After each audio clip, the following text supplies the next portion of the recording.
5 seconds.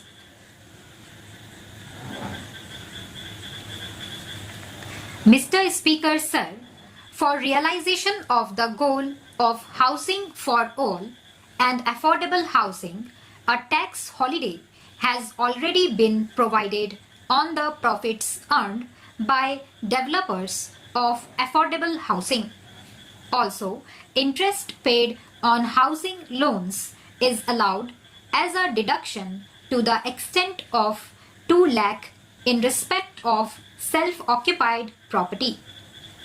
In order to provide a further impetus, I propose to allow an additional deduction of up to 1,50,000 per for interest paid on loans borrowed up to 31st March 2020 for purchase of an affordable house valued up to 45 lakh.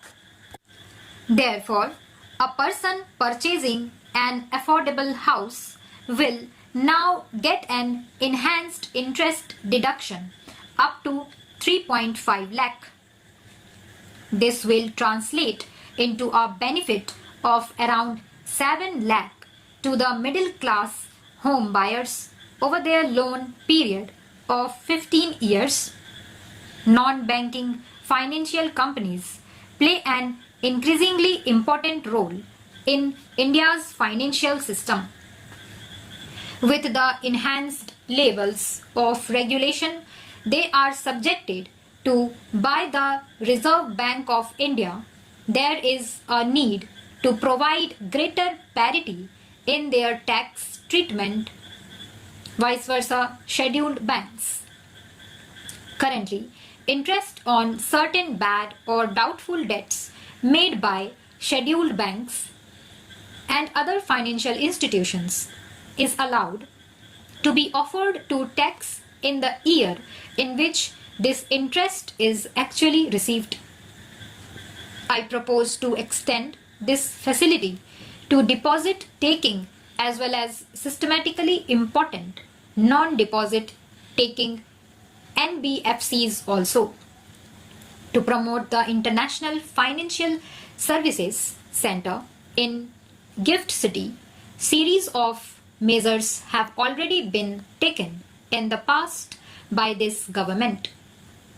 With a view to further incentivizing the IFSC, I propose to further provide several direct tax incentives to an IFSC, including 100% profit-linked deduction under Section 80LA in any 10-year block within a 15-year period, exemption from dividend distribution tax from current and accumulated income to companies and mutual funds, exemptions on capital gain to Category 3, and interest payment on loan taken from non-residents.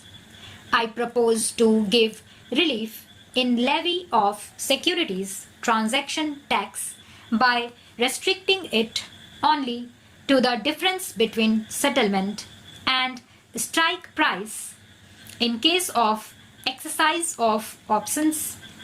India's ease of doing business ranking under the category of paying taxes showed a significant jump.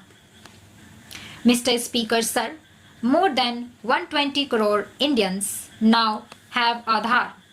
Therefore, for ease and convenience of taxpayers, I propose to make PAN and Aadhaar interchangeable and allow those who do not have PAN to file income tax returns by simply quoting their Aadhaar number and also use it wherever they are required to quote PAN.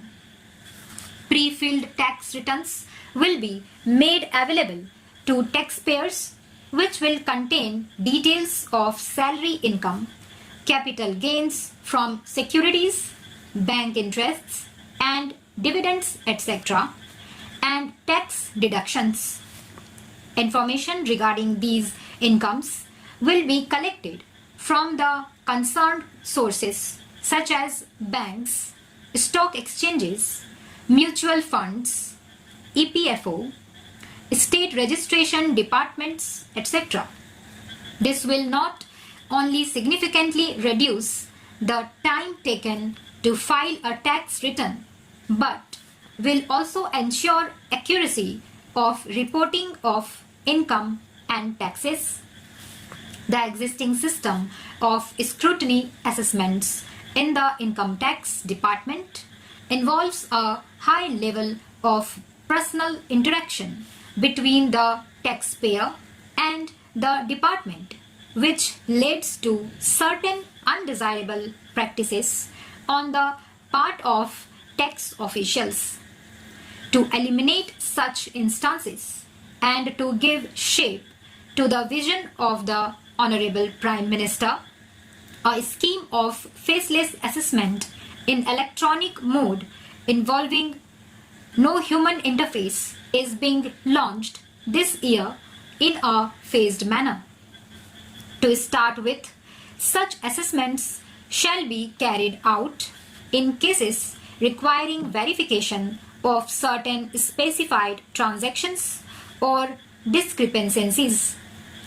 Cases selected for scrutiny shall be allocated to assessment units in a random manner, and notices shall be issued electronically by a central cell without disclosing the name, designation or location of the assessing officer. The central cell shall be the single point of contact between the taxpayer and the department. This new scheme of assessment will represent a paradigm shift in the functioning of the income tax department. Mr. Speaker, sir, our government has taken a number of initiatives in the recent past for the promotion of digital payments and less cash economy. To promote digital payments further, I propose to take a large number of measures. To discourage the practice of making business payments in cash, I propose to levy TDS of 2% on cash withdrawal exceeding 1 crore in a year from a bank account. Further, there are low-cost digital modes of payment such as BHIM, UPI, UPI QR code, Aadhaar Pay, certain debit cards, NEFT, RTGS, etc., which can be used to promote less cash economy. I therefore propose that the business establishments with annual turnover more than 50 crore shall offer such low-cost digital modes of payment to their customers. Stop.